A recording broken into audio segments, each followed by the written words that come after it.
Itulah kemuliaan waktu fajar. Jadi Allah sendiri yang menyampaikan, bukan cuma sholat yang penting, semua bacaannya itu langsung didengar, langsung direspon, langsung dipersaksikan. Karena itu ada anjuran bahkan dari Al-Quran, dan ini dikerjakan oleh semua sahabat, saking pentingnya sholat subuh itu, waktu fajar itu, bahkan mereka bangun dan menunggu sebelum tiba fajar. Ada apa di waktu subuh? Apa perbandingannya dengan waktu-waktu yang lainnya? Mengapa sebagian nama yang disematkan di dalam ibadah di waktu-waktu itu justru tidak sama dengan nama waktunya, tapi disebutkan dengan nama-nama yang berbeda? Zuhur kenapa dengan zuhur tidak nahar? Asar kenapa disebut asar tidak masa? Subuh kenapa disebut subuh dan ada dua nama dengan fajar? Ya, kenapa namanya dua? Itu yang coba kita hadirkan di pertemuan kajian kali ini. Mudah-mudahan dari pencerahan yang kita dapatkan di kesempatan pagi ini ada bekal terbaik yang kita bawa pulang setelah menunaikan ta'lim ini insyaallah. Tidak cukup dengan amin, kita mulai dulu ya. Bismillahirrahmanirrahim. Kita mulai Quran surah ke-17 Al-Isra di ayat ke-78. Bismillahirrahmanirrahim. Aqimis salata liduluki syamsi ila ghasaqil laili wa qur'anal fajr inna qur'anal fajri kana mashhuda. Aqimis salat, tunaikan oleh kalian salat dengan sempurna, dengan benar. Penting dicatat, setiap ada perintah menunaikan salat dalam Al-Quran yang salatnya dimaknai sebagai ibadah formal, bukan bermakna doa biasa. Jadi ada salat yang bermakna umum, yaitu doa. Jadi doa itu disebut dengan salat. Karena itu dalam fiqih, as-salatu hiya doa. Salat itu secara bahasa disebut dengan doa. Karena isi dari semua salat itu bacaannya semuanya doa. Tapi kalau ada salat yang dimaksudkan ibadah yang kita tunaikan dimulai dengan takbir, berniat kita, ditutup dengan salam, maka salat yang dimaksudkan ini itu seringkali di Quran kalimatnya dibuka dengan derivasi kata aqama yuqimu. Kalimat salat pertama di Quran Al-Baqarah ayat 3. Alladzina yu'minuna bil ghaibi wa yuqimunas shalah. Al-Baqarah ayat ke-43. Wa aqimus shalah wa atuz zakah. Selalu menggunakan aqama, yuqimu, yuqimuna, aqimi dan seterusnya. Termasuk di Quran surah ke-17 Al-Isra ayat 78. Aqimis salata, menggunakan kata aqim. Apa itu aqim? Aqama, yuqimu, yuqimuna, aqim, itu artinya menunaikan dengan sempurna, sesuai dengan ketentuan yang diberlakukan, tegak sempurna.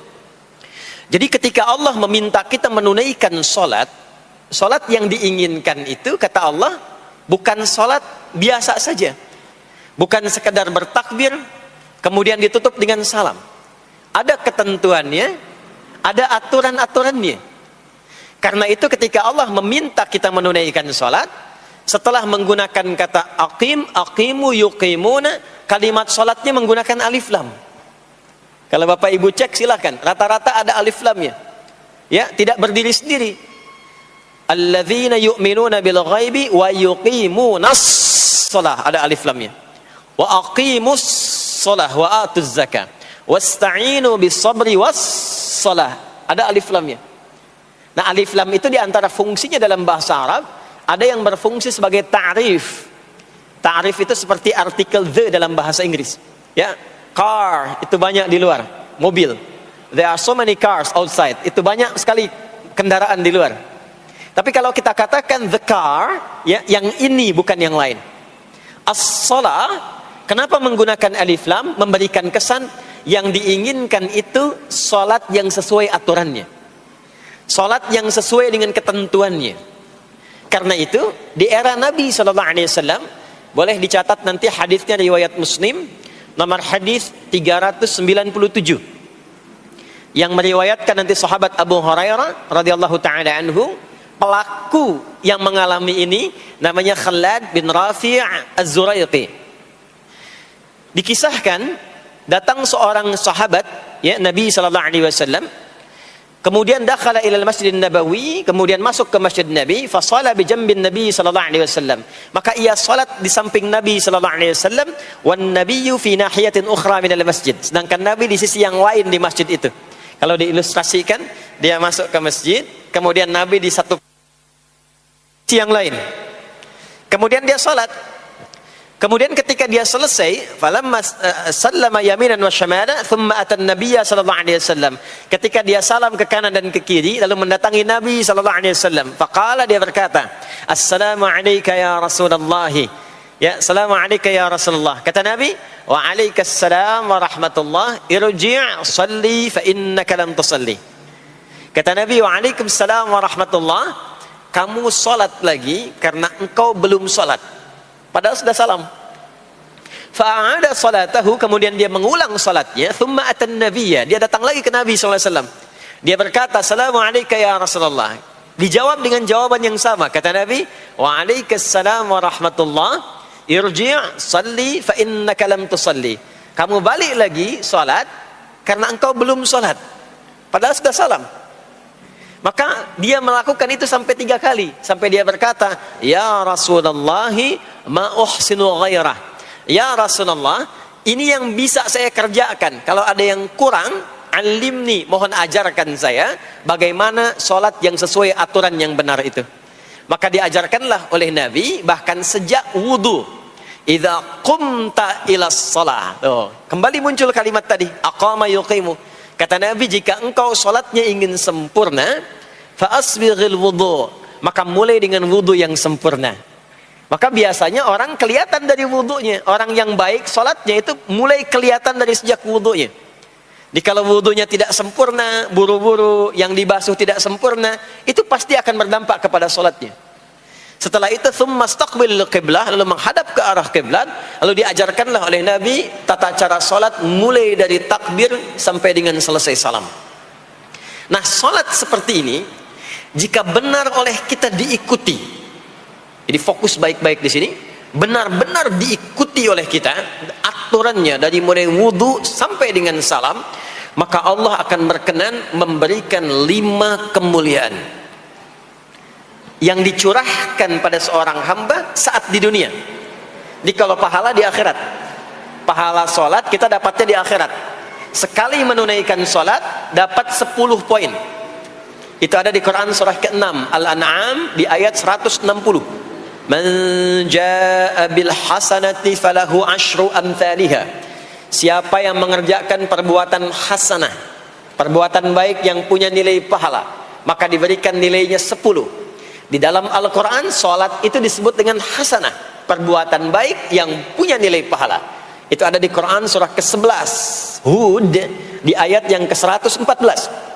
Aqimis salata tarafayn nahar wa zulafan minal lail innal hasanati yudhibnas sayyiat. Tunaikan sholat di pembuka siang sampai akhirnya, sampai ketemu malam. Jadi dari subuh, zuhur, asar, maghrib sampai ke isya. Semua solat itu kata Allah disebut dengan hasanat. Innal hasanat. Hasanat jamak dari hasanah. Jadi solat disebut dengan hasanah. Kalau kita menunaikan solat di Al-An'am ayat ke-160, maka diberikan poin. Poinnya namanya ajrun. Ya, kita sebut dengan pahala. Pahala itu bahasa Qur'annya ajrun. Di Quran surah At-Tin, lahum ajrun ghairu memnun. Begitu kita mengerjakan amal soleh, maka diberikan pahalanya. Perbuatan amal solehnya disebut dengan hasanah, pahalanya disebut dengan ajrun. 10 itu ngitungnya bukan begini, bukan 1, 2, 3, 4, itu terlalu sedikit. Di hadis Muslim, ukuran 1 keduanya 500 tahun, 2 ketiganya 500 tahun, 3 keempatnya 500 tahun. Jadi sekali kita menunaikan sholat, 10 nilainya, setiap 10 itu 1 keduanya 500 tahun, 2 ketiganya 500 tahun.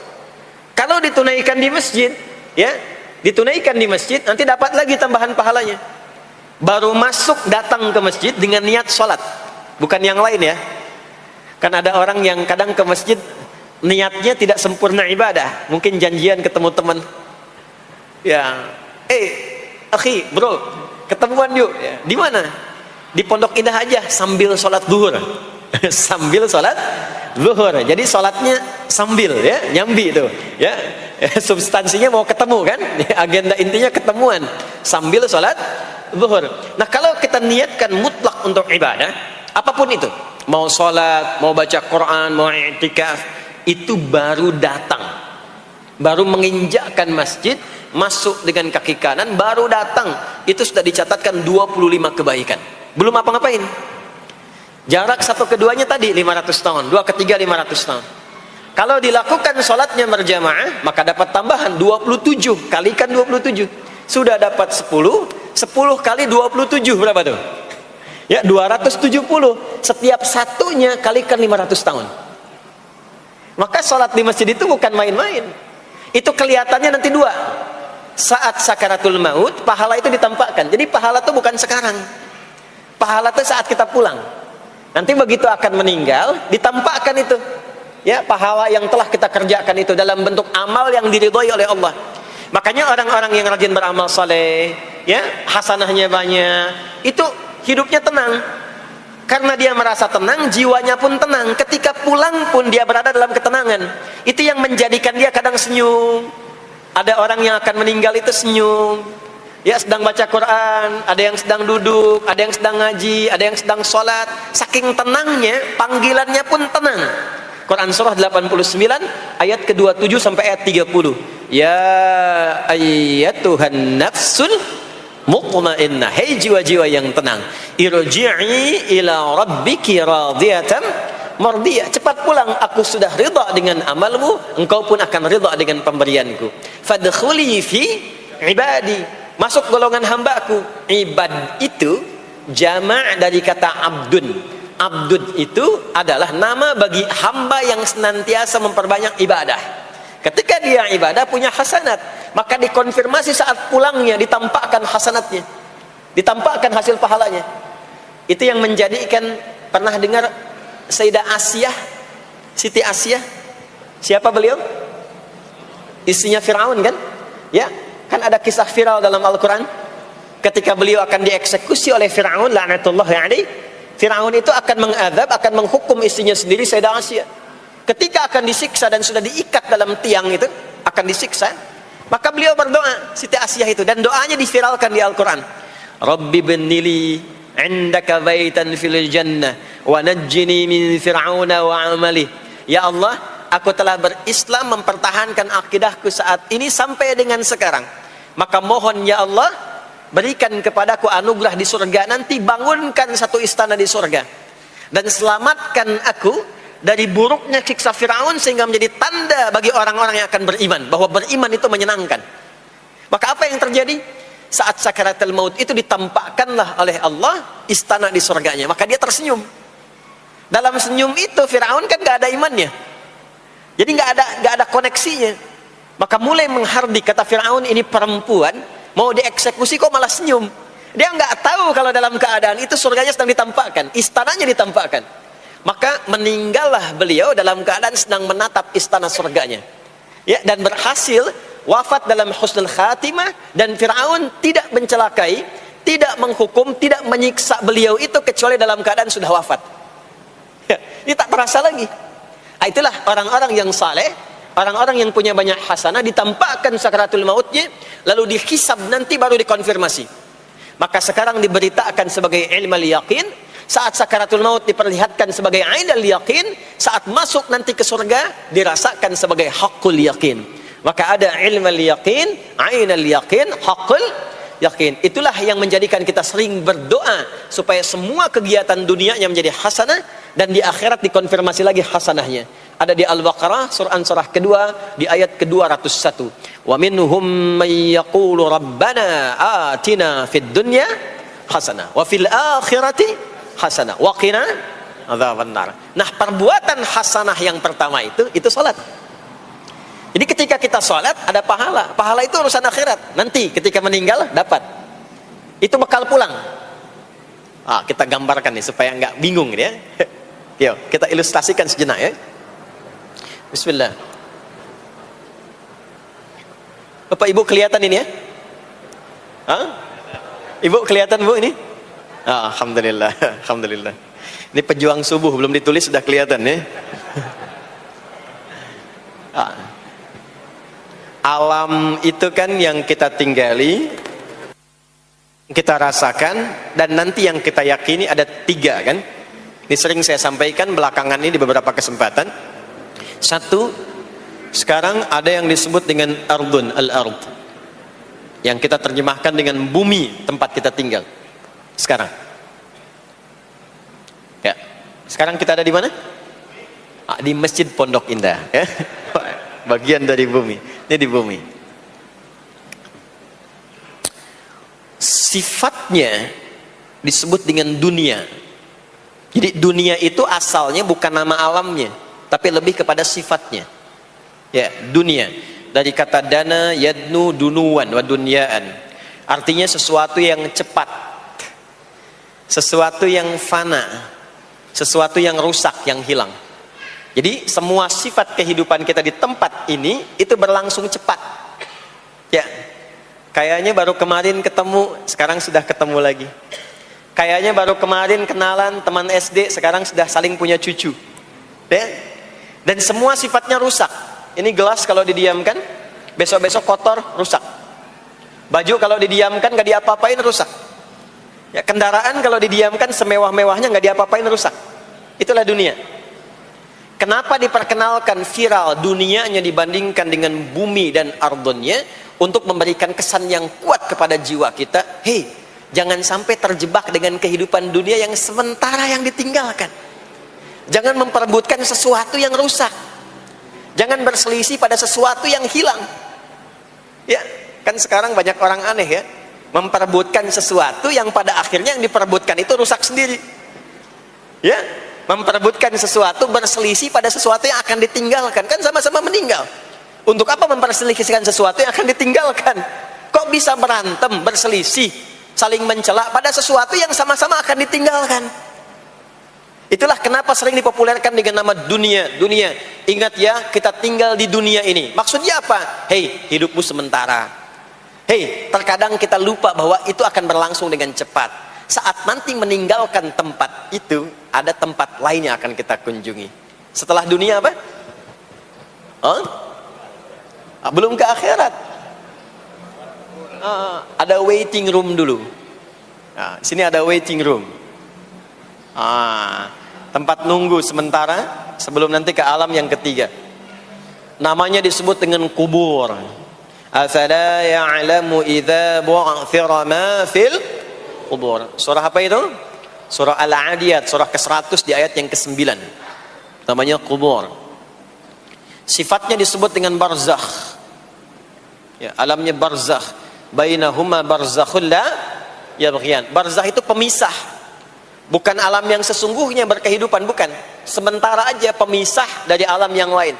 Jadi sekat yang tak nampak sekatnya, tapi memisahkan dua yang berbeda, itu disebut barzakh. Bapak Ibu, kalau kita pernah lihat di lautan, atau orang diving, menyelam ke laut, atau kita lihat misalnya suka ada program di YouTube ya, tentang lautan itu, kan air yang tembus ke laut itu, dari mana-mana kan, dari sungai menyatu. Pernah lihat? Ada bagian lautan tertentu yang nggak nyambung tuh arusnya antara kanan dengan kirinya. Ikan yang di sini nggak bisa tembus ke sini. Begitu ke sini balik lagi, sini balik lagi. Nah itu barzakh namanya. Barzakh pemisahnya. Nggak kelihatan, tapi memisahkan dua bagian yang tidak menyatu. Bainahuma barzakhul la yabghiyan. Alam ini kenapa disebut barzakh? Karena dia memisahkan antara kehidupan di bumi dengan sifat dunia, dengan kehidupan di alam yang ketiga namanya akhirah. Akhirat. Kalau sudah ada taknya, ada akhir, ada akhirat. Kalau sudah ada taknya di ujung, itu artinya ujung sesuatu yang gak ada awal lagi setelah itu. Ya sudah berakhir di situ. Ya. Jadi kalau di sini meninggal, masuk ke sini. Di sini selesai, ke sini ke akhirat. Tapi kalau di akhirat ini ujungnya gak ada meninggal lagi. Ya, gak ada wafat lagi, gak ada meninggal lagi. Jadi nggak usah update status kalau di sini, statusnya akan abadi. Kalau di sini masih berpindah-pindah. Ya, mau status apapun dunia akan ditinggalkan. Begitu selesai pindah ke sini. Di sini mulai sama. Yang pejabat, yang pengusaha, pebisnis, ya, yang diplomat, yang macam-macam sampai ke sini mulai sama. Almarhum. Nanti bedanya dihisab, begitu sampai sini statusnya akan diraih sesuai dengan amalan yang ada di sini. Nah, mohon izin, mohon maaf, kalau di sini yang semua kita kerjakan, aktivitas kita disebut dengan amal, pekerjaan kita yang melahirkan bekal itu, ya, maka tuntutannya cuma satu, amal saleh. Pastikan semua amal perbuatan yang kita kerjakan soleh. Soleh itu artinya dipandang baik oleh Allah, singkatnya begitu. Kalau makan dengan cara yang soleh, yang Allah senangi, minum yang soleh, berpakaian yang soleh, bekerja yang soleh. Maksudnya kalau Anda cari pekerjaan, cari yang dibenarkan oleh Allah.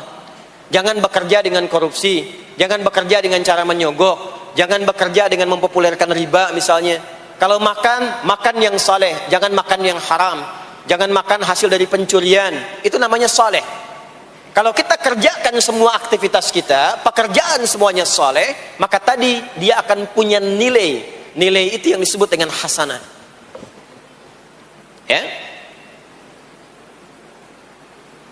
Hasanah ini punya poinnya yang disebut dengan ajrun, yang kita kenal dengan pahala, yang tadi saya terangkan. Nah ini hasanah, ajrun, hasanah ini yang ikut ke alam kubur nanti. Yang ininya tidak amalnya. Contoh gampangnya begini, saya tunjukkan. Ini ada minuman. Ya. Minum itu kan aktivitas standar, amal standar untuk menghilangkan haus. Siapapun bisa minum. Mau yang beriman, mau yang belum beriman. Saya sering katakan belum beriman dengan harapan sama-sama beriman sebelum wafat. Ya, itu adabnya. Maka bagaimana cara minum ini supaya menjadi soleh? Kata Nabi di hadis Al-Bukhari, perhatikan, idza quddimat ta'amu, kalau hidangan disajikan, mau makanan mau minuman, khudh bi yaminika ma yalik, ambil dengan tangan kananmu, thumma sammillah aw iqra bismillahirrahmanirrahim. Maka sebelum diminum ucapkan bismillahirrahmanirrahim. Maka kalimat bismillahirrahmanirrahim itu yang akan menjadikan aktivitas minum menjadi hasanah. Dituliskanlah pahalanya, namanya ajrun. Minumannya itu selesai, itu masalah dunia. Hausnya hilang, keluar jadi kotoran, itu minumannya. Jadi gelasnya nggak ikut ke alam kubur. Ya, minumannya nggak ikut. Yang ikut apanya? Ini hasanahnya. Jelas sampai sini? Karena itu, semua aktivitas yang kita kerjakan dalam berkehidupan itu pasti ada pedoman dalam Al-Quran dan hadis detailnya untuk membimbing semua aktivitas kita menjadi soleh. Pedoman itulah yang sering kita kenal dengan nama doa namanya.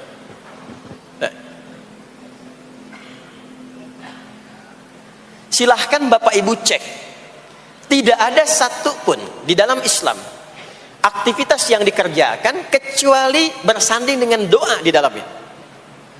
Coba cek ya, bangun tidur sudah ada doanya? Sudah. Makan ada doanya? Berpakaian ada doanya? Dan kalau kita mau jujur, itu semua aktivitas doanya nggak sama. Bangun tidur dengan mau tidur sama nggak doanya? Bahkan urusan ke masjid nih, masuk masjid ada doanya nggak? Kakinya diatur kan? Kanan. Keluar masjid ada doanya. Doa masuk dengan keluar sama nggak? Beda. Ada yang mau ke toilet ya, masuk toilet, kakinya diatur nggak? Kaki apa masuknya? Kiri. Keluar? Ada doanya nggak? Nah, perkara ke toilet pun bisa jadi amal soleh. Karena semua yang dikerjakan dalam Islam itu bernilai. Allah itu ingin mendidik kita, jangan sampai melakukan sesuatu yang tidak ada manfaatnya. Dan kalau sudah ada manfaat, jangan tanggung. Jangan hanya jadikan kegiatan itu terbatas pada satu alam saja. Dunia dapat tapi alam kubur gak dapat. Dunia dapat tapi akhirat gak punya bekal. Gimana nanti pulang ke akhiratnya? Ya? Saya mau tanya sebentar. Maaf ya, kita yakin gak bahwa kita akan meninggal? Saya ulang, yakin gak akan meninggal? Baik, sekarang pertanyaannya, kalau sekiranya meninggal, pindah alam atau tidak? Pindah kan? Makanya diumumkan di Masjid Raya Pondok Indah, inna lillahi wa inna ilaihi rajiun, telah meninggal dunia, telah meninggalkan dunia. Artinya keluar dari sini. Sekarang kita pakai hukum dunia sebentar. Biasanya begini, kalau orang pindah tempat walaupun ada di satu alam, itu pasti butuh bekal, dan kadang bekalnya nggak sama. Contoh, nanti Ramadan, setelah itu masuk Idul Fitri, biasanya ada mudik ya. Mungkin nggak mudik kalau nggak ada bekal? Saya sering perhatikan setiap tahun, orang itu mau mudik kalau ada bekalnya. Masya Allah, cuman motornya bebek ya, tapi kan bekalnya ada yang singa, ada yang sapi ya. Itu ditambah lagi pelepah pisang, kasih dus lagi, kasih tulisan, sayang tunggu aku pulang gitu kan. Kan dikumpulkan kan. Dan saya pernah tanya, kenapa mas gak pulang? Gak ada bekal pak katanya. Jadi orang mau pindah tempat saja itu perlu ada bekal. Anda kesini kalau nggak ada bekal nggak mungkin sampai. Sekarang kalau pindah dari Indonesia ke Singapura, sama nggak mata uangnya? Beda. Di Malaysia sama nggak? Semakin jauh ke Saudi, ke Amerika, hukumnya mengatakan setiap pindah tempat pasti bekalnya beda. Jangan pernah kita mengharapkan atau membuat hukum sendiri ketika pindah tempat. Jadi sesama dunia saja tempatnya, bekalnya sudah beda. Sekarang Anda menginginkan pindah alam dari dunia ke kuburan, bekalnya pengen sama, mustahil. Makanya sejak kita meninggalkan dunia, semua paket dunia tanggal di atas, pindah ke bawah, selesai. Nih bajunya ini nggak akan ikut nih, ganti. Ya namanya kafan kan, dan di kafan itu sudah nggak ada kantongnya. Coba dicek tuh, ada kantongnya nggak kan kafan tuh? Nggak ada. Dan ini nggak akan dibawa nih, handphone yang bagus lagi dipakai ngerekam nih, nggak akan ikut. Ah saya mau dipakai aja, ntar kalau malaikat nanya man robuka, nih sudah pernah ikut kajian. Rombongan Ustaz Adi. Ya beda, ini beda alam. Maka yang ikut apanya? Yang ikut tuh hasanahnya, value-nya, nilai kebaikannya. Ini yang kita yakini, ini yang kita imani. Jadi mumpung masih ada kehidupan, perbanyak. Kalau dulu sadar banyak yang salah, sekarang sisanya ganti dengan yang soleh. Kalau sudah diperlihatkan, sekarang kan banyak yang viral di YouTube, dilihat, didengar oleh telinga kita, disimak oleh kita, orang meninggal sedang sholat, orang meninggal setelah menjadi pemulung kebaikan, orang meninggal dalam keadaan baca Quran, diperlihatkan di mata kita. Kok bisa buka YouTube yang keluar di beranda itu? Itu kan hidayah. Jadi kalau sudah ditampakkan di depan mata, ya, didengar oleh kita, terlihat langsung, maka yang disadari salah yang dulu ganti dengan yang soleh sekarang. Kalau tidak kita lakukan, maka rugi kita saat pulang. Ini yang dimaksud surah ke-103, wal asr innal insana lafi khusr illa alladhina amanu wa amilus salihat, amal saleh. Nah ini nanti yang dibawa pulang ke sini ya, sini. Nah bagaimana melatih supaya semua kegiatan kita itu jadi soleh? Gimana latihannya? Karena nggak mudah untuk melakukan itu. Belum tentu bangun itu langsung soleh, itu belum tentu. Belum tentu kita makan itu mendapatkan sumber yang benar, dengan cara yang benar. Bagaimana melatihnya?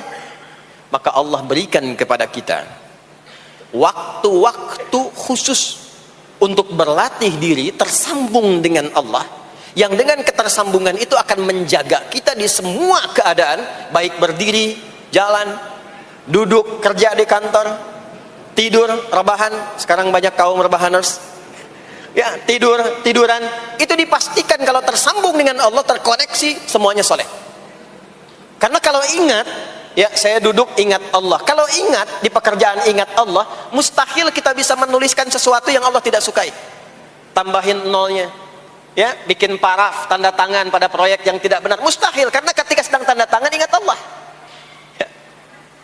Nah dalam bahasa Arab, sesuatu yang tersambung dengan kuat sehingga selalu menempel dan sulit terpisahkan, itu bahasa Arabnya disebut dengan silah. Dari wasala yasilu silah. Ibadah yang melatih kita untuk terus tersambung sehingga ingat pada Allah di setiap keadaan, yang dengan ingat itu menjadikan otomatis amal perbuatan kita ingin dipastikan diridhai dan disukai oleh Allah sehingga berubah menjadi soleh. Ibadah yang melatih kita untuk mendapatkan itu disebut dengan solat namanya. Solat. Makanya solat disebut solat bukan hanya mengandung unsur doa, tapi latihan yang Allah berikan kepada kita untuk mengoneksikan diri kita sehingga dalam semua kegiatan kita ingat Allah. Itu yang dimaksud di Quran surah keempat An-Nisa di ayat ke-103. Ya. Fa idza qadaitumus salata, maka jika Anda telah tuntas mengerjakan salat, fadhkurullah. Ciri orang yang berhasil salatnya adalah dia mampu mengoneksikan dirinya dengan Allah. Makanya kalau sudah selesai salat, kita sudah ingat Allah. Nah, kalau belum ingat Allah, diminta coba ingat lagi. Selesai salat, jangan buru-buru meninggalkan tempat kita salat. Ingat dulu, sambungkan dulu, sehingga saat keluar dari tempat kita salat sudah ingat Allah. Bahasa Arabnya mengingat Allah itu disebut dengan zikir, zikrullah. Karena itu salat disebut dengan zikir. Buka Quran surah ke-20 Toha ayat ke-14. Saya nggak akan keluar dari Quran hadis sehingga nggak bisa didebat. Nggak bisa didebat. Anda nggak bisa debat karena ini bukan pikiran, karena ini Quran dan hadis. Quran surah ke-20 Toha ayat ke-14. Innani anallahu la ilaha illa ana fa'budni wa aqimis salata lidzikri. Salat disebut dengan zikir. Zikir itu artinya ingat. Makanya tadi saya katakan di awal, salat itu melatih kita supaya ingat Allah. Karena itu ketika kita salam, assalamualaikum warahmatullahi wabarakatuh, assalamualaikum warahmatullahi wabarakatuh, belum ingat kita kepada Allah, maka diminta zikir pasca salat. Setelah salat ada zikir kan? Dan zikir pertamanya apa? Hadis Muslim, astaghfirullah, astaghfirullah, astaghfirullah. Itu yang paling singkat. Kalau mau agak panjang, astaghfirullahalazim, alladzi la ilaha illa huwal hayyul qayyum wa atubu ilaih. Kenapa istighfar? Karena kita memohon ampun kepada Allah kalau dalam sholat tadi belum nyambung sama Allah. Karena ada orang yang saat sholat bukan ingat Allah, dia masih ingat dunia. Padahal dari sejak awal sholat sudah diminta buang urusan dunia ke belakang. Makanya kita bertakbir, itu ada kitabnya. Asrarus shalah, nadharat fi ma'anis shalah. Ketika Anda mulai bertakbir, takbir begini, Allahu Akbar. Kenapa mengangkat tangan gini salah satunya? Di antara maknanya, buang urusan dunia ke belakang. Pasrahkan dirimu kepada Allah. Kalau sholatnya ingin khusyuk, jangan bawa urusan dunia ke dalam sholat. Buang. Yang menjadikan seseorang kurang khusyuk begitu takbir, dunia masih dibawa. Lisannya berucap Allahu Akbar, tapi pikirannya, motor hu akbar, mobil hu akbar, ya kan? Status tuh belum diupdate hu akbar. Ya, miss call belum dibalas, akbar. Itu bermasalah. Sehingga mudah dikerjai setan. Ada setan namanya khanzab di Sunan Abu Daud. Saat seseorang mulai bertakbir, kata Nabi, fayaqulu syaitanu, di situ setan mulai beraksi. Sebelum takbir kita dibikin fokus. Anda silahkan praktekkan. Kalau mau sholat rasanya fokus. Tapi mulai bertakbir Allahu Akbar, setan mulai beraksi, kata Nabi. Udhkur kada, udhkur kada. Ingat ini, ingat itu. Hatta la yash'ural musalli kamra'atan yusalli, sampai ada orang salat yang tidak sadar berapa rakaat sedang menunaikan salatnya. Subuh berapa rakaat tadi? 2 diucapkan, tapi ketika dipraktekkan ada yang 3. Ada yang 1. Ya, ada yang begitu. Ada, tapi di hati saya gitu ya. Nah ini. Makanya setelah kita salat, salam, assalamualaikum, assalamualaikum, itu kita mencoba menyempurnakan dengan apa? Istighfar dulu. Kalau tadi ada yang belum tersambung. Setelah itu apa? Kita sambungkan. Allahumma antas salam, subhanallah, alhamdulillah, Allahu Akbar. Makanya dilatih 33 kali. Sekali belum nyambung, 2 kali. 2 kali belum nyambung, 3 kali. 3 kali belum ingat, 4 kali. Masa iya sih sampai 33 kali belum ingat juga? Bapak nama siapa? Joni. Siapa Pak? Joni. Siapa Pak? Joni. Siapa Pak? Apa enggak dengar saya Joni? Itu baru 3 kali. Ini kita 33 kali menyebutkan subhanallah. Masa enggak nyambung juga? Alhamdulillah 33 kali. Masa enggak syukur juga? Dilatih. Kalau sudah terkoneksi, inilah dia. Fadhkurullaha qiyama. Bangun dari salat, bangkit. Selesai salat, mau kerja, mau kemanapun, ingat Allah. Jadi nggak ada istilahnya keluar masjid tertukar sendal, tuh nggak ada. Ada di sini yang tertukar sendal? Banyak. Insya Allah tidak ya. Kalau ingat Allah tuh nggak mungkin tertukar. Jadi begitu Anda akan menggunakan yang punya orang lain, sadar tuh, astagfirullah, Allah mengawasi, bukan punya saya walaupun mirip. Ya, walaupun mirip. Ya, pakai yang punya kita, itu akan diarahkan. Tapi kalau nggak ingat ada yang mengawasi, nggak ingat ada yang lihat, nggak ingat akan dihisab. Mana ya tadi? Oh, ini dia, masya Allah, lupa saya. Pakai masya Allah lah gitu. Dia pakai yang paling bagus tuh. Pulang dia, padahal dia ke masjid tuh nggak pakai sendal. Pekerjaan juga begitu, nggak akan sembarangan ngambil yang bukan haknya, kerjakan proyek yang tidak benar. Demi Allah, kalau di Indonesia ini muslimnya benar semua sholatnya, makmur. Wah, para polisi itu tenang tugasnya gitu, ya. Tentara juga nyaman, di pekerjaan tuh nggak usah ada CCTV, ya, nggak usah ada e-tilang, nggak usah ada kamera di jalan, ya kan? Ah, ini karena kenapa? Latihannya nggak maksimal. Ini pentingnya sholat tuh itu. Jadi semua menjadi amal soleh, semua jadi amal soleh. Begitu ingat Allah, maka berdiri ingat Allah, jalan ingat Allah, duduk ingat Allah, berbaring pun ingat Allah. Kalau sudah ingat Allah, pasti disebut nama Allah. Ini yang dimaksud hadis Nabi.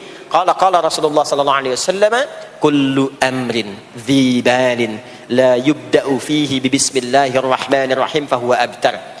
Setiap perbuatan yang baik yang dibenarkan oleh hati setiap hamba, lalu diikutkan bismillahirrahmanirrahim. Enggak mungkin orang nyebut bismillahirrahmanirrahim kalau enggak ingat Allah. Minum, bismillahirrahmanirrahim. Makan, bismillahirrahmanirrahim.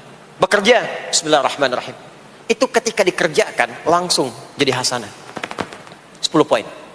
Ada pahalanya. Dan jangan dianggap ringan ya. Ini kalimat ringan tapi menentukan saat pulang, saat meninggal nanti. Nah, kalau enggak disebutkan bismillahirrahmanirrahim atau tidak bacakan doa yang menyertainya, maka jadi dunia saja, solehnya hilang, tinggal amalnya. Dibalasnya di dunia, akhiratnya nggak ada. Itu yang dimaksud Quran surah ke-25 Al-Furqan ayat 23. Wa qadimna ila ma 'amilu min 'amalin faj'alnahu haba'an manthura. Kalau ada orang berbuat baik di dunia tapi tidak disertakan niat akhirat, kami balas dunianya. Anda kerja belasan tahun, puluhan tahun untuk dunia aja, dapat gaji, dapat benefit, dapat penghargaan. Ada yang juara, ada yang dapat bintang, champion, ya, ada yang promosi jabatan, tapi niatnya untuk dunia. Allah adil, kata Allah, kerja keras dia untuk dunia, saya balas dengan balasan dunia. Tapi kalau diniatkan akhirat, dunia dapat, akhiratnya pun dapat. Kan kerjanya sama, etosnya sama, di tempat yang sama. Kita niatkan akhirat, gak ada ruginya. Begitu meninggal, dapat. Beruntungnya dan bersyukurnya kita sebagai muslim, kita itu lengkap informasinya. Urusan kubur, ada informasinya. Akhirat ada informasinya. Silahkan komparasikan dengan informasi dan sumber manapun. Ditemukan nggak yang informasi detail seputar kubur, seputar hisab, seputar kiamat, seputar surga, seputar neraka? Cuma di Islam. Itu yang kita syukuri, supaya kita siap-siap. Bukan sekedar dibaca. Baca ada pahalanya, tapi siap-siap ada konsekuensi kebaikannya. Ini balik ke sini. Karena itu saya katakan dari awal, pertama Bapak Ibu sekalian, sholat itu menjadi ibadah paling pokok karena dia akan mengantarkan kita pada konektivitas yang kuat dengan Allah Subhanahu wa taala. Ini poinnya. Kalau sudah nyambung dengan Allah, bukan cuma jadi amal soleh. Orang-orang yang tersambung dengan Allah di semua aktivitas kehidupannya, maka akan mendapat jaminan langsung dari Allah Subhanahu wa taala yang memudahkan semua urusan hidupnya. Mudah sukses, mudah bahagia, mudah tenang. Semua kemudahan yang kita raih dalam konteks kebahagiaan, ketenangan, kesuksesan itu kalau digabungkan semua maknanya, berubah katanya menjadi falah. Apa namanya? Falah. Falah itu bahagia, sukses, nyaman. Kalau dibuka kamus English Arabic misalnya, falah itu bahasa Inggrisnya success and happiness. Bukan cuma bahagia, bahagia dan sukses. Bukan cuma sukses, karena ada orang sukses belum tentu bahagia. Saya sering tanya yang ini nih, dan biasanya para ibu yang juara menjawabnya itu. Ya, pilih mana? Kaya tapi gelisah, atau miskin tapi tenang? Miskin tapi tenang. Sukses tapi gelisah, Ya, atau miskin tapi tenang. Sukses tapi tenang, ya. Sukses dan bahagia. Nah, sukses dan bahagia itu bahasa Arabnya falah. Ini poinnya. Falah. Ah, sekarang coba kita dengar baik-baik. Cek telinganya masih ada enggak tuh? Cek telinga masih ada enggak? Setiap hari, di setiap pergantian waktu dalam sehari. Pergantian waktu sehari itu ada 5. Dari mulai subuh, ke siang, zuhur, ke sore, asar, mau habis sore menjelang malam, maghrib, muncul malam, isya. Itu setiap hari 5 kali berganti waktu diperdengarkan oleh Allah. Hambaku, kamu harus bahagia. Hambaku, kamu harus sukses. Apapun pekerjaanmu, sukses. Apapun aktivitasmu, harus bahagia. Harus senang, harus tenang. Falah. Kuncinya apa? Salat. Diperdengarkanlah hayya 'alas shalah. Diperdengarkan di telinga kita. Telinga bahasa Arabnya udhun. Jamaknya adzan. Maka kalimat yang diperdengarkan 5 kali sehari itu disebut dengan adzan. Dan satu-satunya lafaz yang diperdengarkan 24 jam di muka bumi ini tak pernah berhenti. Makanya setiap tempat terjadi perbedaan waktu sholat. Ya, di sini tadi subuhnya jam berapa? 4.13, 12, 49, 4.10. Terjadi perbedaan pendapat tentang waktu subuh. Ya, ini menandakan bahwa bukan dari tempat yang sama. Saya di Bekasi tadi 49, 4:09, sini 4:13. Jadi setiap detik, setiap menit, ini adzan, sana adzan, ini adzan, sana adzan, terus bersautan. Dan kalau kita dengarkan sedunia itu dari beda waktu, 24 jam diperdengarkan. Hayya 'alas shalah, ayo salat. Kenapa mesti salat ya Allah? Hayya 'alal falah. Dengar tuh baik-baik kata Allah. Salat akan mengantarkan engkau pada kebahagiaan. Salat mendekatkan engkau pada kesuksesan. Salat mengantarkan engkau pada kedamaian. Makanya kalau orang salat pasti tenang hatinya. Kalau nggak percaya silakan. Salat itu diantara manfaatnya mendatangkan ketenangan. Salat mendatangkan kesuksesan. Karena itu salat bukan hanya ibadah yang diwajibkan pada umatnya Nabi Muhammad SAW saja, tidak. Semua nabi dan rasul yang pernah bertugas di bumi itu semuanya salat dan meminta umatnya salat. Hanya memang kita yang paling sempurna menunaikannya, caranya. Ya, dulu umat nabi-nabi lain juga salat. Contoh, Nabi Musa salat. Nanti diviralkan di Quran surah ke-20 Thaha ayat 14. Nabi Isa alaihi salam yang paling dekat ke Nabi Muhammad 600 tahun sebelum Nabi lahir, itu salat. Beliau salat. Diviralkan di Quran surah 19 Maryam ayat 31 sampai 33. Ya, sampai ke 33-nya wa ja'alani mubarakan aina ma kuntu wa awsani bis shalah. Salat. Siapa lagi? Nabi Zakaria. Nabi Zakaria itu kapan beliau mendapatkan berita gembira akan punya anak? Saat salat. Jadi berdoa, masuk ke mihrabnya Maryam, melihat Maryam punya banyak keistimewaan, maka beliau salat di mihrabnya itu. Di Quran surah ketiga Ali Imran ayat 38 sampai 39. Hunalika da'a Zakaria rabbah qala rabbi habli min ladunka dzurriyyatan thayyibah innaka sami'ud du'a. Turun jawaban, fanadathul malaikatu wa huwa qa'imun yusalli fil mihrab annallaha yubashshiruka bi Yahya.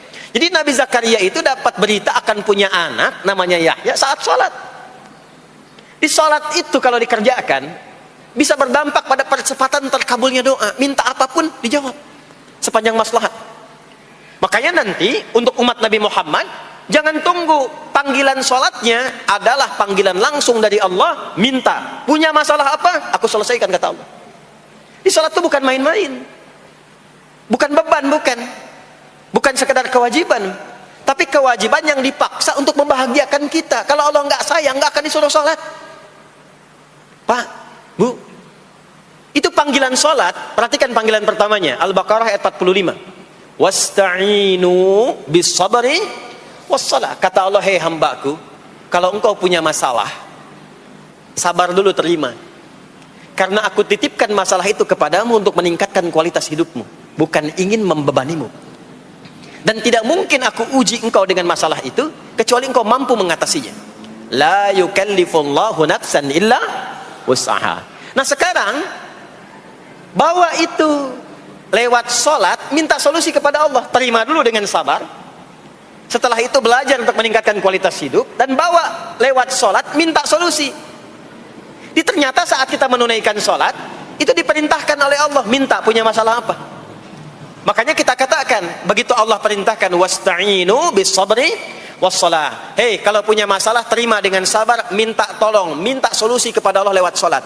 Maka ketika kita minta, kita robah kalimatnya dari wasta'inu, kata perintah, menjadi bentuk permohonan, fi'il mudhari. Iyyaka na'budu wa iyyaka nasta'in. Itu ketika Anda mengucapkan iyyaka na'budu wa iyyaka nasta'in, fikihnya begini, ucapkan di lisan, hadirkan dalam hati dan pikiran kita masalah apa yang sedang kita rasakan. Minta kepada Allah solusinya. Minta. Jadi bukan sekedar diucapkan. Karena hadis qudsinya berbunyi begini, hadis qudsinya. An Abi Hurairah radhiyallahu taala anhu qala, qala Rasulullah sallallahu alaihi wasallam, qala Allah azza wa jalla, Allah berfirman. Saya langsung saja ke bagian kalimat iyyaka na'budunya. Idza qala al-'abdu, kalau seorang hamba berkata dalam salatnya, iyyaka na'budu wa iyyaka nasta'in, ya Allah, sekarang hamba salat kepadamu, ibadah hanya kepadamu, seperti yang kau perintahkan. Maka hamba memohon kepadamu, ya Allah, seperti yang kau janjikan. Wa iyyaka nasta'in. Lalu hadirkan dalam benak kita, ya Allah, engkau maha tahu sebelum hamba ungkapkan. Hamba punya persoalan ini. Mohon kepadamu, ya Allah, hilangkan semua masalah itu. Berikan hamba solusi yang terbaik. Berikan hamba keberkahan darimu. Itu sekilas hadir dalam jiwa kita. Maka apa yang terjadi? Qala Allah azza wa jalla, dijawab kalimatnya itu, hadza baini wa baina 'abdi wa li 'abdi ma sa'al. Ini perjanjian antara aku dengan hambaku. Kalau hambaku benar salatnya sampai kalimat ini, apapun yang dia mintakan sekarang, aku akan kabulkan. Sepanjang itu ada maslahat untuk dirinya. Dicontohkan itu oleh Nabi Zakaria. Beliau itu minta saat berdiri, Pak, bukan saat sujud. Dimulai dari berdiri. Nanti akumulasinya saat sujud. Itu berdiri aja kalau benar mintanya dikabulkan. Tidak menunggu selesai sholat. Dan ada fikihnya, nggak sembarangan, ada fikihnya nanti. Ada fikihnya, ya, ada tuntunannya. Poinnya adalah sholat itu solusi. Makanya jangankan Nabi yang tadi saya sebutkan, Nabi Ismail, itu saking pentingnya sholat, wasiat beliau yang diviralkan di Al-Quran untuk semua keluarganya, sholat. Ada di Quran surah 19 Maryam ayat 55. Wa kana ya'muru ahlahu bis salah.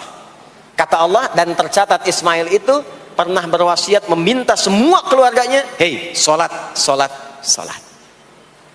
Jadi kalau kita mau urut sampai ke atas, semua sholat.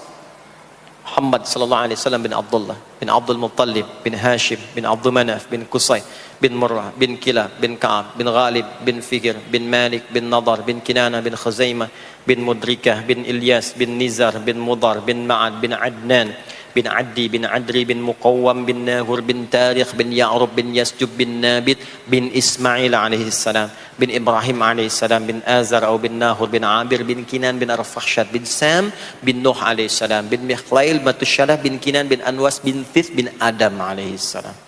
Semua salat. Coba ulangi itu. Semua salat. Para nabi salat, para rasul salat. Anda bukan nabi, bukan rasul, nggak mau sholat dan pengen mudah hidupnya, pengen masuk surga Firdaus lagi, Anda sehat.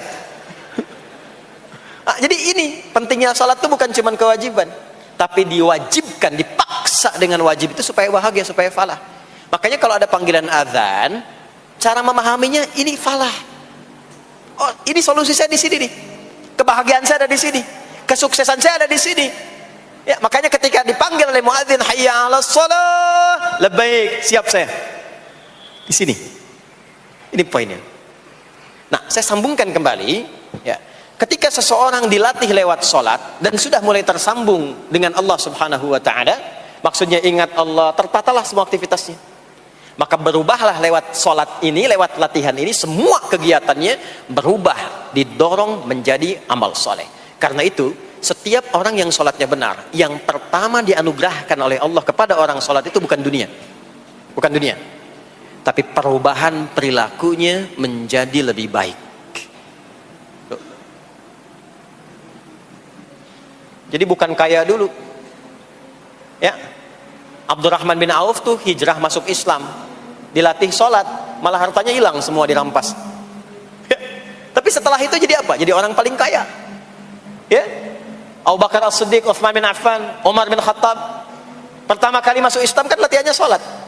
Apakah langsung kaya? Jadi pemimpin? Jadi diplomat? Amr bin As bisa ekspedisi dari Afrika Utara sampai ke Syam? Tidak. Yang diberikan apa? Perubahan perilaku dulu. Dihilangkan sifat-sifat buruknya, dijaga dengan kemuliaan. Jadi dua sumber yang menjadikan manusia itu buruk dalam nafsunya, itu ada dua. Di nafsu itu nanti punya dorongan untuk mengarahkan kepada yang buruk, namanya fujur. Lawannya nanti takwa. Lawannya takwa. Di Quran surah Asy-Syams surah 91 ayat 7 sampai 10, wa nafsi wa ma sawaha fa alhamaha fujuraha wa taqwaha. Nah, fujur itu nanti yang membisikkan, mengarahkan kepada hal-hal yang negatif. Itu yang ditunggangi oleh setan. Setan memberikan was-was itu ke nafsu, ke fujurnya. Alladzi yuwaswisu fi sudur. Di dalam sudur ada qalbu, di dalam qalbu ada nafas, di dalam nafas ada fujur. Fujur itu yang digoda. Maka keluarlah kemudian dua hal. Yang pertama ada yang disebut dengan fahsya. Fahsya itu dorongan dari syahwat untuk berbuat yang menyimpang. Pornografi, porno aksi, LGBT, kata-kata jorok itu fahsya. Fahsya. Nanti temannya adalah mungkar. Mungkar itu keburukan yang diingkari, ditolak oleh hati, sumbernya nafsu perut dan akal. Mencuri itu mungkar, merampok itu mungkar, korupsi, membunuh, menipu itu mungkar. Jadi sumber keburukan itu cuma dua. Kalau bukan fahsya itu mungkar. Orang yang sholatnya benar, maka parameternya itu, ukuran pertama kali dia dapatkan adalah ditutupnya oleh Allah, dijaganya oleh Allah keadaan nafsunya, sehingga dia tidak dikontrol oleh perbuatan fahsya dan mungkarnya. Maka aktiflah sinyal takwanya. Takwa itu lawan nafsu. Makanya nanti kaitan takwa dengan nafsu sama-sama disebutkan. Nafsu 115 kali, takwa yang terkait fungsi nafsu 115 kali. Takwa digembosi, ya, awas, diwaswasi oleh setan, setan disebutkan 88 kali. Takwa disupport oleh malaikat. Malaikat di Quran disebutkan 88 kali. Ini bukan ilmu tak-atik, hitung sendiri aja kalau mau. Itu menarik tuh. Karena sama, kalau Anda mendengar suara adzan kan ada bisikan kan? Cepat, sudah adzan, siap-siap. Itu malaikat tuh. Tapi begitu selesai adzan, la ilaha illallah, tenang, baru adzan, belum qomat. Itu setan. Terus dua-duanya tuh ya memberikan bisikan, yang satu mensupport dan seterusnya. Yang paling menarik adalah kalau sholat kita benar, maka sinyal takwa aktif. Makanya amalan takwa pertama itu sholat. Setelah beriman, amalan takwa pertama sholat. Al-Baqarah ayat 2 dan 3. Dzalikal kitabu la raiba fi hudal lil muttaqin. Siapa muttaqin, orang takwa di situ? Ayat 3-nya, alladzina yu'minuna bil ghaibi wa yuqimunas sholat. Jadi kalau sholatnya aktif, takwanya aktif, sinyalnya aktif, sinyal itu yang akan menutup fahsya dan mungkar. Maka turunlah Quran surah ke-29 ayat ke-45. Utslu ma uhiya ilaika minal kitabi wa aqimis shalah. Kita hafal tengahnya. Innas salata tanha 'anil fahsya'i wal munkar. Maka kalau orang sholat tidak akan berbuat fahsya, tidak ada lagi yang melambai laki-laki. Allah, nggak ada. Laki-laki yang laki-laki, perempuan-perempuan. Nggak ada lagi tontonan-tontonan pornografi. Yang jorok-jorok, yang kotor-kotor. Nggak ada lagi kata-kata kotor di lisan itu. Karena lisannya dilatih untuk mengucapkan yang baik-baik. Allah, sami'allahu liman hamidah, subhanallah, alhamdulillah, Allahu akbar. Makanya pasca sholat tuh berubah.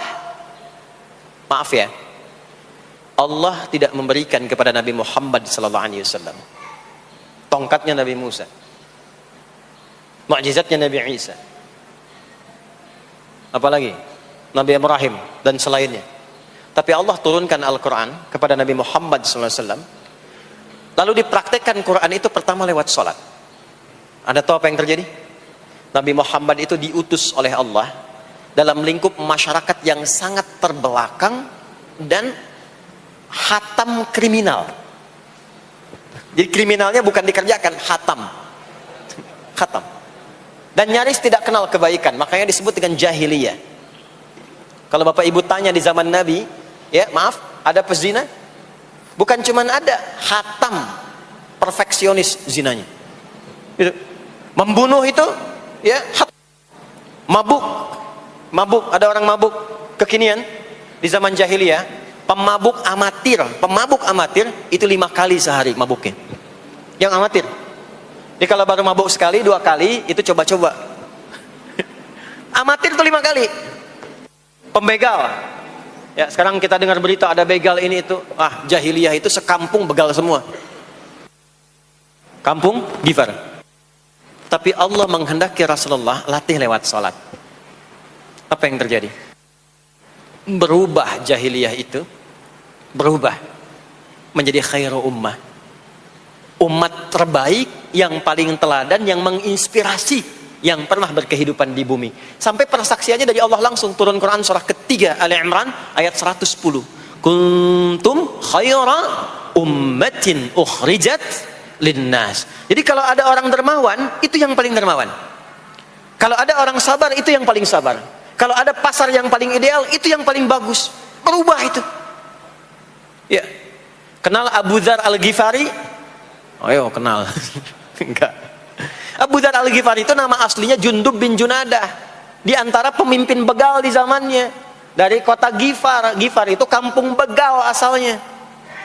Ya, hamukumullah. Masuk Islam. Datang ke Mekah. Bertemu dengan Rasulullah. Begitu masuk Islam, kata Jundub bin Junadah, ya Rasulullah, ausini au kama qala. Berikan saya nasihat. Kata Nabi, pulang sekarang. Kata beliau, enggak, saya mau umumkan keislaman saya depan Ka'bah. Kata Nabi, jangan lakukan. Sekarang orang masih belum tahu tentang Islam, nanti marah kamu dipukuli. Kata beliau, ya Rasulullah, saya ini membegal terang-terangan, masa bersyahadat sembunyi-sembunyi? Maka keluar ke depan Ka'bah, dia katakan, ya ma'asyara Quraisyin, hai semua orang Quraisy. Datang orang. Usyhidu bi annahu la ilaha illallah wa anna Muhammadar Rasulullah. Aku bersaksi, syahadat la ilaha illallah Muhammadar Rasulullah. Kalian mau apa? Dipukulin sampai pingsan. Sampai ketika akan diteruskan, ada riwayat mengatakan datang Sayyidina Ali bin Abi Thalib, ada yang mengatakan Sayyidina Hamzah, ya, bin Abdul Muttalib radhiyallahu ta'ala anhuma jami'an. Datang menyampaikan, jangan teruskan. Kalau ini meninggal, ini wafat, kita akan celaka karena kafilah kita akan lewat desa Ghifar. Kalau lewat Ghifar gak akan berhasil niaga kita, katanya. Ya, karena akan dihabisi semua ini orang Ghifar. Maka dibiarkan pergi, pulang. Tahu apa yang terjadi? Begitu Nabi hijrah ke Madinah, dikagetkan dengan suara kaki yang berdecak kencang, bang, bung, bang, bung, bang, bung. Ternyata ada berita gembira, sekampung begal Ghifar itu masuk Islam semuanya, berubah jadi baik. Untuk menginspirasi generasi kemudian, maka dipopulerkanlah oleh beliau kunyahnya dengan nama daerahnya. Sayalah Abu Dzar Al-Ghifari. Al-Ghifari itu maksudnya apa? Dulu saya ini berasal dari Ghifar, kampung saya kampung begal. Cuma karena saya masuk Islam, diajarin sholat, diajarin baik, sekampung baik semua. Ya. Makanya orang-orang Arab setelah itu, bahkan non-Arab, kalau datang memperkenalkan daerahnya.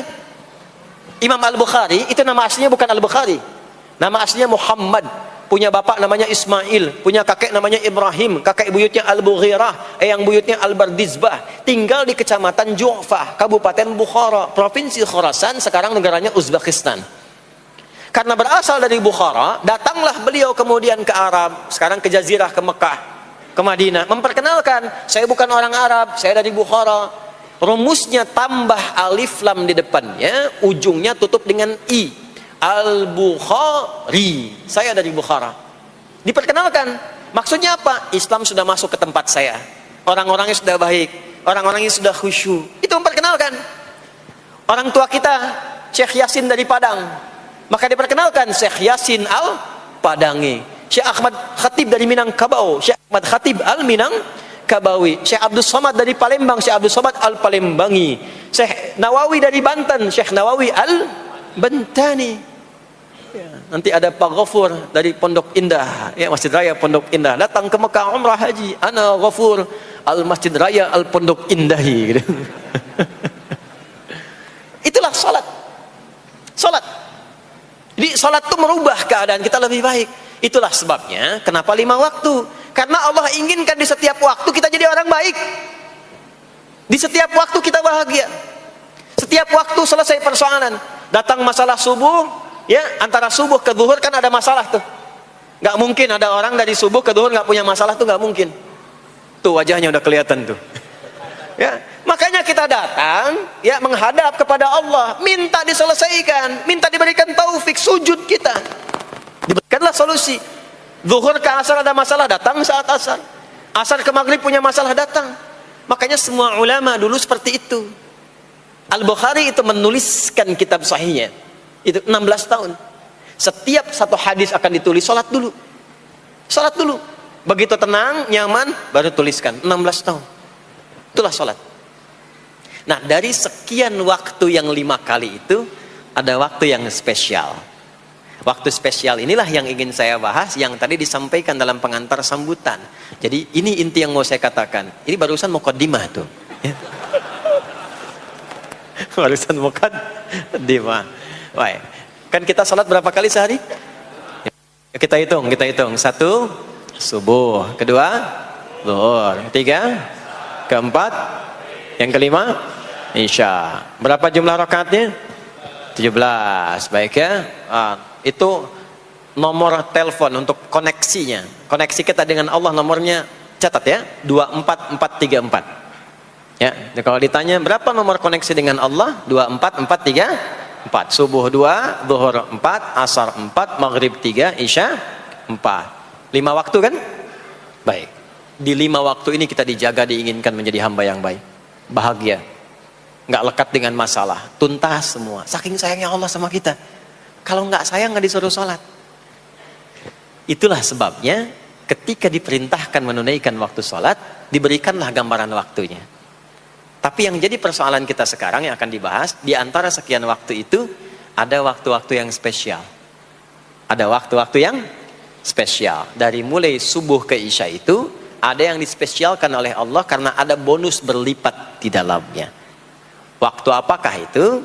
Mari kita bacakan dulu mulai dengan Quran surah kedua ayat 238. Paling kanan sebelah atas di mushaf standar. A'udzubillahi minasyaitonirrajim. Bismillahirrahmanirrahim. Mohon izin saya agak lambatkan sedikit ritmenya karena ini inti yang mau kita bahas. Tadi muqaddimah makanya saya percepat ya. Hafizu 'alas salawati was salatil wusta wa qumu lillahi qanitin. Hafizu. Kalau Bapak Ibu lihat mushaf terjemah, diterjemahkannya dengan jagalah. Jagalah itu ihfadhu, hafidha yahfadh. Tapi kalau ada alif setelah hafidhu, itu berarti fi'il madhinya, past tense-nya, akar kata kerjanya hafadha, yuhafidhu. Alifnya mufa'alah, bermakna saling. Jadi mengartikannya begini, hafidhu 'alas salawati. Hei, hendaklah kalian saling menjaga waktu sholat. Kalau saling itu sendirian atau banyakan? Banyakan. Jadi kalau bapak di rumah ada 5 orang, bapak, ibu, dan 3 orang anak, maka jangan sholat sendirian pak. Ingatkan anaknya, ingatkan istrinya. Istri bangun duluan, ingatkan suaminya. Makanya waktu sholat itu, maaf, jangan cuma disandarkan pada azan yang kita dengar di masjid, harus hafal. Bahkan nanti gini, di Quran surah keempat ayat 103 itu, di ujung ayatnya, itu ada penanda ciri standar orang beriman. Maaf, kita tanya dulu nih, kita beriman tidak hari ini? Halo, beriman? Hati-hati ya, karena kata Nabi ada yang subuh beriman, sorenya sudah kufur tuh. Ya, yusbihu mu'mina wa yumsi kafira. Hati-hati ya. Yuk, apa ciri orang beriman tuh? Iman itu konfirmasinya bisa didapatkan satu melalui suara azan. Azan itu sama dengan penanda waktu sholat. Tahu dari mana iman itu bisa dicek dengan suara azan? Quran surah ke-8 Al-Anfal di ayat yang kedua. Innamal mu'minuna alladzina idza dzukirallahu wajilat qulubuhum. Sungguh insan beriman itu ciri standarnya bisa dilihat. Kalau disebutkan nama Allah, ada konfirmasi iman dalam hatinya. Jadi iman itu letaknya di kolbu. Nanti konfirmasinya lewat suara adzan. dipanggil, disebutkan nama Allah. Makanya disebutkan nama Allah 5 kali dalam sehari untuk mengecek iman ada nggak dari subuh sampai isya. Ya, Allahu Akbar, Allahu Akbar. Ada getaran di hati kita, sudah azan. Nah, itulah iman. Itulah iman. Makanya orang yang punya iman dengan yang belum punya iman akan beda getarannya. Ini hanya dimiliki oleh orang yang punya iman saja. Yang belum punya iman nggak bisa, nggak punya itu.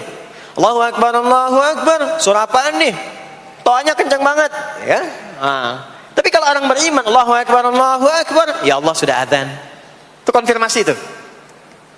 Nanti semakin tinggi imannya, bahkan ada yang orang sudah menunggu sebelum tiba waktunya. Tadi subuh jam 4:13 di sini. Ada yang nunggu dari jam 3, padahal belum dipanggil. Ya, masya Allah. Di Bekasi 4:09. Allahu Akbar, Allahu Akbar. Azan. Ingat dia. Nah, itu ciri beriman. Cuman imannya standar. Jadi bukan iman yang kuat. Standar. Kuat belum, lemah tidak. Allahu Akbar, Allahu Akbar. Jam 4:09. Jam 3 sudah bangun.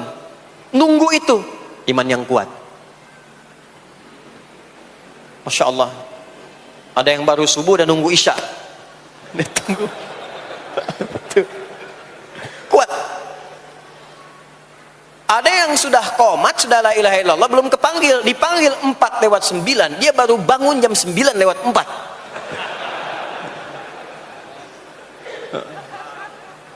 Tuh. Nah, ini iman lemah. Di bawah. Ciri standar, karena dipanggil ingat, maka ciri standar orang beriman itu tahu waktu sholat. Harus tahu, Pak, Bu. Itu standarnya. Itu ada di Quran surah keempat di akhir ayat 103. Inna salata kanat 'alal mu'minina kitaban mawquta. Kalau pakai terjemah balaghah itu bunyinya begini, sungguh orang beriman itu pasti tahu waktu sholat. Nah, jadi kalau ditanya jam berapa zuhur nanti belum bisa kita jawab dengan sempurna, itu artinya apa? Imannya belum naik itu ke level standar, belum menguat. Ya, ini poinnya. Nanti kapan waktu sholat itu tiba? Kalau ada yang belum ingat, jangan dibiarkan tidak ingat. Makanya kata Al-Quran, saling menjaga ya waktu sholat itu. Jangan sampai di keluargamu, ada temanmu, kolegamu, bahkan tetanggamu itu nggak tahu waktu sholat. Bahkan nggak sholat, itu bahaya. Kalau memang sayang sama anak, ingatkan. Sayang istri dengan suami, ingatkan. Tanda istri beriman yang cinta dengan suaminya, tanda pertamanya ketika mengingatkan suaminya pada semua hal yang disukai oleh Allah. Begitu sebaliknya. Maka kata Al-Quran, hafidhu, saling menjaga waktu sholat. Disebutkan di situ alas sholawat. Bentuknya begini. Tulisannya alif, lam, waw, alif, ta maftuha begini. Alas. Begini tulisannya. Karena nanti ada yang begini, ada yang begini. As-sholat, ada yang begini. Biar saja, enggak usah. Ada yang begini, ta marbutah. Seperti Al-Baqarah ayat 3, alladzina yu'minuna bil ghaibi wa yuqimunas shalah. Begini tulisannya. Ada yang begini. As-salat pakai alif, ta, gini. Tapi di Al-Baqarah ayat 238 tulisannya begini. Alas salawati, taknya terbuka. Secara singkat begini, secara singkat. Kalau tulisannya begini, maka yang dimaksud salat fardu. Yang dimaksud salat apa? Salat fardu. Salat fardu itu ada berapa? 5 waktu. Maka kata Allah, hei, saling jaga ya. Waktu salat yang fardu itu yang 5 waktu. Di antara yang 5 itu ada yang spesial. Was-salatil wusta. Waktu yang pertengahan. Tengah-tengah. Di antara 5 waktu itu. Yuk kita tuliskan dulu sebentar. Sebentar. Salat ada salat apa saja? Subuh, kemudian zuhur, kemudian asar, kemudian nggak cukup, ambil ke sini, maghrib, kemudian isya. Subuh, zuhur, asar, pindah sini, maghrib, isya. Lihat rumusnya. Jadi yang sholat pertengahan yang mana? Jangan lihat tulisannya itu, ya, karena subuh di tengah-tengah disebutnya subuh ya. Sholat pertengahan yang mana? Asar apa subuh? Subuh apa asar? Apa dalilnya? Kita pakai dalil. Nah, sholat pertengahan itu disebutkan oleh Nabi itu ada dua. Ada subuh dan asar. Qala Rasulullah sallallahu alaihi wasallam yata'aqabuna fiikum malaikatul laili wa malaikatun nahari fi salatil asri wa fi salatil fajri. Berebut semua malaikat yang bertugas di siang dan malam, berebut membersamai kita. Kalau berebut itu artinya kalau ada yang berdoa diaminkan, kalau ada yang mohon ampun diistighfarkan oleh malaikat. Jadi malaikatnya minta kepada Allah, ya Allah ampuni si fulan, ya Allah ampuni si fulan, ya Allah si fulan, dan seterusnya sampai selesai. Itu khusus di salat asar dan salat subuh. Sampai kemudian thumma yas'aduna ila sama. Kemudian mereka, para malaikat itu kembali bertugas masing-masing, lalu Allah mengonfirmasi kepada mereka untuk menunjukkan kebenaran tugas malaikat yang tidak bermaksiat. Allah Maha tahu tentang hambanya, Maha tahu. Tapi Allah ingin menunjukkan kepada kita apa yang benar dari lisan malaikat itu, yang enggak pernah berdusta. Ya, maka Allah bertanya kepada malaikat, bagaimana keadaan hambaku ketika engkau tinggalkan? Maka disampaikan oleh malaikat itu, ya Allah, aku meninggalkan hambamu si fulan, dia sedang menunaikan ibadah, dia sedang sholat kepadamu, dan khusyuk berdoa, dan seterusnya. Maka apa jawabannya? Saksikanlah, ketika malaikat menyampaikan sedang ibadah, maka turun bonus dari Allah untuk mengampuni dosa si hamba itu. Itulah manfaatnya waktu pertengahan. Waktunya disebutkan di hadis ini asar dan subuh. Antara asar dan subuh itu masih ada yang unggul, ada yang istimewa lagi. Apa yang istimewa? Antara asar dan subuh yang istimewa terletak di subuhnya. Jadi dari 5 waktu ini, yang pertengahan asar dan subuh, karena amal di bawah ditunjukkan untuk mendapatkan penilaian langsung dari Allah seketika dan memberikan jawaban dari apa yang kita inginkan, asar dan subuh. Tapi dibandingkan asar dengan subuh, bila keduanya dibandingkan, dua-duanya mulia. Maka subuh punya kemuliaan yang tidak dimiliki oleh asar. Ya, makanya nanti asar bisa bertemu dengan zuhur, masih ada jama, masih ada qasar. Maghrib ketemu isya, masih ada jama, ada qasar. Ya, tapi subuh nggak bisa di jama, nggak bisa di qasar. Ya, makanya subuh letaknya jauh, ke isya jauh, ke zuhur jauh. Ya, saya mau jamaah, ya jama antara isya dengan subuh biar nanti bangunnya sekalian gitu, nggak bisa.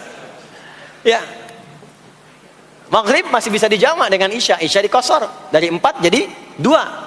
Maghrib gak bisa dikosor karena 3 gak mungkin jadi 1,5. Ya, zuhur udah 2, masa mau dikurangin lagi? Subuh udah 2, gak mungkin dikurangi lagi. Maka dari itu subuh menyendiri-sendiri. Nah, ada apa kemuliaan di subuh itu? Maka turunlah Quran surah ke-17 ayat 78 yang tadi saya bacakan di awal. Aqimis salata liduluki syamsi ila ghasaqil lail. Sampai sini zuhur sampai isya. Dulu kisyamsi tergelincir matahari itu zuhur. Sampai ghasaqil lail tiba malam itu isya. Lalu ditutup ujungnya wa qur'anal fajr. Khusus untuk subuh itu ditambahkan selain salat ada bahasa Quran di Quran sendiri. Khusus untuk subuh redaksinya ditambahkan dengan Quran. Apa itu Quran? Halo, apa itu Quran? Kalau tidak tahu cepat katakan wallahu a'lam deh. Apa itu Quran? Wallahu a'lam. Ada Quran, ada Al-Quran. Ada Quran, ada Al-Quran. Kalau yang disebut Al-Quran itu mutlak firman Allah. Dari mulai Al-Fatihah sampai An-Nas. Ini yang terdapat di dalam mushaf ini, di 2 jilid ini. Ya, itu Al-Quran. Kalau disebutkan Quran tanpa alif lam, maka yang dimaksudkan bacaan secara umum. Apakah itu Al-Quran, doa, istighfar, semua bacaan itu Quran. Kemuliaan sholat subuh itu dimulai sejak waktu fajar, matahari mulai keluar sinarnya untuk membelah gelapnya malam, itu sinarnya disebut dengan fajar. Nanti subuhnya saya terangkan di akhir. Sinarnya dibelah, membelah kegelapan malam, fajar shadiq. Maka pada saat itu bukan hanya sholatnya yang punya keistimewaan seperti sholat asar tadi, tapi semua bacaannya langsung dijawab seketika oleh Allah Subhanahu wa taala. Dipersaksikan oleh seluruh malaikat dan dijawab langsung oleh Allah Subhanahu wa taala. Jadi kalau Anda berdoa, maaf, doanya lebih cepat terkabul kalau dipanjatkan dengan cara yang benar dan khusyuk. Kalau Anda istighfar, langsung dijawab. Kalau kita baca Quran, pahala langsung dituliskan berlipat. Itulah kemuliaan waktu fajar. Jadi Allah sendiri yang menyampaikan, bukan cuma sholat yang penting, semua bacaannya itu langsung didengar, langsung direspon, langsung dipersaksikan. Karena itu ada anjuran bahkan dari Al-Quran, dan ini dikerjakan oleh semua sahabat, saking pentingnya sholat subuh itu, waktu fajar itu, bahkan mereka bangun dan menunggu sebelum tiba fajar. Maka disitulah muncul kemudian tahajud. Maka muncullah kemudian istighfar sebelum waktu subuh. Ya, ada amalan, ini saya mau kasih rahasia ya. Tapi tolong jaga, ini antara kita saja di sini. Ya, rahasia. Ada waktu sebelum subuh. Cuman 15 sampai 20 menit kurang lebih. Ingat ya, kalau dikonversi sekitar 15 sampai 20 menit waktunya. Namanya waktu sahar. Sahar, jamaknya ashar. Jamak itu karena setiap hari oleh Allah dikasih itu. Sahar, jamaknya ashar. Rahasianya di mana? Bapak Ibu, ini waktu yang paling cepat untuk terkabulnya doa. Anda mau minta apa saja, hadisnya qudsi. Ibadi, kata Allah, hambaku, siapapun yang bermohon sekarang aku kabulkan, yang minta aku berikan. Wa man istaghfara li ghafartu lah. Siapa yang minta ampunan, istighfar, aku ampuni dia sekarang juga. Baik. Bapak Ibu begini, saya tanya nih, kalau ditawarkan minta apa saja diberi. Ya. Terus minta ampun juga diampuni. Pilih mana? Minta apa saja diberi, mau minta apa saja, atau mau minta ampunan istighfar? Pilih mana? Jujur aja, kalau ada proyek nilainya 100 miliar, ya, ada utang 1 miliar belum ditutup, terus belum minta apa saja diberikan. Pilih mana? Minta 100 miliar, potensi dikabulkan, atau minta diampuni dosa? Pilih mana? Pilih salah satu, nggak usah dua-duanya. Oh, ada tawaran dikasih 100 miliar atau diampuni dosa, pilih mana? Ampuni dosa. Pelan banget ya. Kata ibu kalau bisa dua-duanya gitu. Coba, kalau ada rumus begini, Anda disuruh memilih apakah dunia dan seisinya atau memilih ampunan Allah, maka pilih ampunan Allah. Karena nanti ada rahasia yang kedua. Banyak rahasia ini. Ada rahasia istighfar. Istighfar itu kalau sudah menyatu dengan jiwa kita, sudah terbiasa maksudnya. Biasa istighfar, dan jadi karakter, jadi kebiasaan. Bukan hanya pasca sholat, di mobil istighfar, di kantor masuk istighfar, sudah kebawa, udah refleks itu. Faidah keutamaan untuk orang yang rajin istighfar itu ada dua. Satu, diampuni dosanya oleh Allah, yang cirinya nanti akan dijaga dari maksiat. Ya, bukan maksum, karena maksum itu untuk para nabi. Untuk para nabi dan rasul. Manusia nggak ada yang maksum selain nabi dan rasul. Maksudnya apa? Diberikan petunjuk oleh Allah untuk menjaga diri. Sehingga ketika dosanya diampuni, dia nggak berbuat dosa itu lagi. Mata biasa melihat yang tidak baik. Tobat, diampuni dosa mata itu, cirinya adalah mata nggak senang lihat yang nggak baik lagi. Itu dosa mata diampuni. Ciri tobat diterima. Maka istighfar itu menggugurkan dosa-dosa dan menjaga kita dari perbuatan salah. Yang kedua, orang yang sudah terbiasa beristighfar, itu doa cepat dikabulkan, bahkan sebelum ia memintanya dan memohonkannya. Jadi sebelum melafazkannya, itu bisa terjadi Allah sudah mengabulkannya. Itulah kemuliaan istighfar. Nah, orang-orang yang istighfar, menunggu waktu datangnya fajar, itu mendapatkan kemuliaan langsung dari Allah, sampai dikatakan di Al-Quran, disebutkan sebagai orang-orang yang akan menghuni taman surga, yang sekarang sedang beraktivitas di dunia. Itu ada di Quran surah ke-51 ayat 15 sampai 18. Yang istighfarnya di ayat 18. Ya, jaminan surganya ayat 15, 16, 17-nya tentang tahajud. Innal muttaqina fi jannatin wa 'uyun akhidhina ma atahum rabbuhum innahum kanu qabla dhalika muhsinin. 17-nya, kanu qalilan minal laili ma yahja'un, bahkan nunggu waktu sahar, nunggu subuh, tahajud dulu. Kemudian 18-nya, wabil ashari hum yastaghfirun, istighfar. Sampailah tiba dia waktu fajar subuh. Ya. Itu selesai dia istighfar, dapat kesempatan subuh, salat dulu 2 rakaat. Itu saking tingginya waktu itu, nilainya kata Nabi melebihi dunia dan seisinya. Melebihi dunia dan seisinya. Masya Allah. Makanya muncul kemudian sabda Nabi, raka'atul fajri khairum minad dunya wa ma fiha. 2 rakaat subuh ini daripada dunia dan seisinya. Itu asalnya di sini. Jadi memang subuh itu masih diperjuangkan. Dan subuh itu generatornya, kalau subuh sudah bisa konsisten, yang lainnya ikut. Subuh itu kalau sudah konsisten, subuh ke masjid, jamaah subuh, jamaah bangun tahajud, istiqamah, istighfar. Itu kalau subuhnya sudah bagus, yang lainnya ikut. Ya. Makanya ada kaum yang sekarang sangat khawatir jumlah orang Islam kalau salat subuh itu seperti salat Jumat. Sangat takut itu. Ya, ada ini viral kisahnya, viral. Saya nggak ceritakan pun Anda bisa dengar. Ya, jadi ada golongan orang Yahudi yang selalu mengamati jamaah salat subuh umat Islam.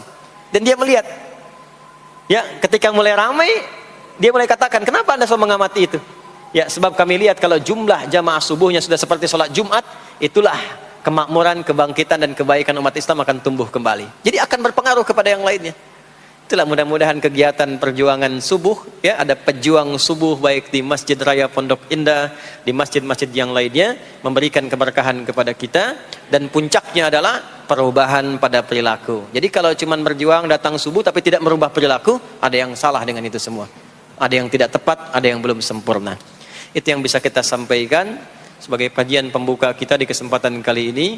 Mudah-mudahan ada manfaat yang bisa kita dapatkan. Kesimpulannya adalah salat adalah inti amalan kita yang bisa merubah alur kehidupan kita dunia dan akhirat. Salat kunci kebahagiaan, salat kunci kesuksesan, salat kunci datangnya rahmat Allah Subhanahu wa taala. 2, Allah meminta kita menunaikan salat 5 kali dalam sehari untuk memudahkan semua urusan kita di setiap waktu dalam sehari itu.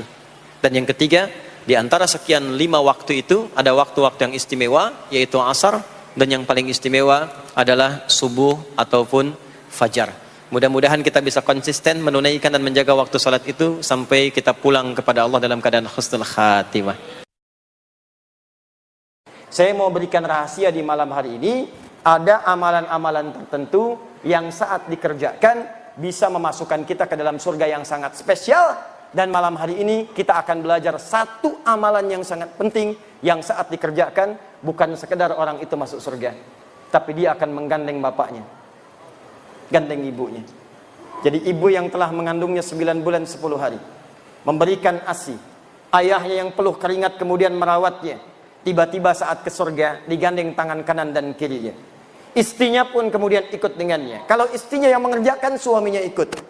Bahkan kata Al-Quran langsung, kata Allah langsung, dia bisa menggandeng anaknya, cucunya, dan yang paling dahsyat, satu keluarga besar masuk surga karena orang ini, dan langsung dipertunjukkan semua penduduk langit dan bumi, bahkan disambut oleh malaikat di semua pintu surga. Dan malaikat mengatakan, salamun alaikum bima sabartum. Selamat keluarga besar ini, selamat. Anda telah sabar mengerjakan satu amalan saat di dunia, sekarang kami sambut di akhirat, diperkenalkan oleh Allah Subhanahu wa taala. Fa ni'ma uqbad dar, silahkan nikmati surga yang telah dijanjikan, yang kenikmatannya tidak pernah dirasakan sebelumnya. Itu yang akan kita turunkan, bagaimana masuk surga dengan amalan yang disebutkan dalam Al-Qur'an dan sunnah Rasulullah sallallahu alaihi wasallam. Wa basyiril ladzina amanu wa 'amilus shalihat أن لهم جنات تجري من تحتها الأنهار كلما رزقوا منها من ثمرة رزقا قالوا هذا الذي رزقنا من قبل وأتوا به متشابها.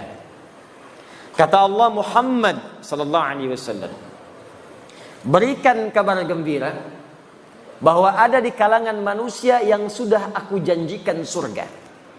Jadi ada manusia yang belum meninggal tapi sudah dijamin oleh Allah dengan berita gembira akan masuk surga.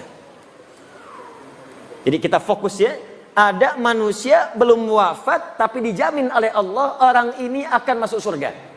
Berikan kabar gembira pada golongan dari manusia bahwa aku sudah siapkan surga untuk mereka.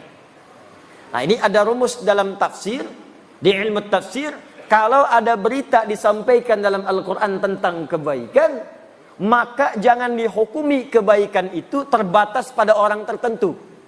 Disebutkan kemudian informasinya supaya kita menjadi bagian darinya. Seakan-akan Allah ingin katakan, saya berikan berita gembira pada siapapun yang pengen ke surga. Ada orang dulu, ada orang sekarang, ada orang nanti. Kalau Anda ingin mendapatkan surga dan dijamin masuk surga sebelum wafat, maka kata Allah, kerjakan apa yang akan saya sampaikan sekarang ini. Nanti seperti itu banyak dalam Al-Quran. Misal, nanti di Al-Quran ada kisah tentang orang yang saat sakit, luar biasa sakitnya. Kata medis tidak mungkin sembuh. Kata klinis mustahil ini sembuh. Tapi kemudian dia melakukan satu amalan yang amalannya diabadikan dalam Al-Quran. Begitu kemudian diamalkan ini, seketika diberikan kesembuhan oleh Allah. Tapi di ujung ayatnya, Allah berikan pesan, kalau ada orang yang sakit di masa kapanpun, mengerjakan amalan yang sama, maka aku akan sembuhkan seperti hamba yang ini disembuhkan. Itu terdapat di Al-Quran surah ke-21 Al-Anbiya, ayat 83-84, kisah Nabi Ayyub alaihi salam. Ada lagi orang-orang yang dalam kehidupannya, teman-teman sekalian, tidak luput dari ujian. Ada yang kemudian dalam dagang, kemudian ditipu. Ada yang kemudian dalam rumah tangganya sulit. Ada yang dalam dakwahnya sulit.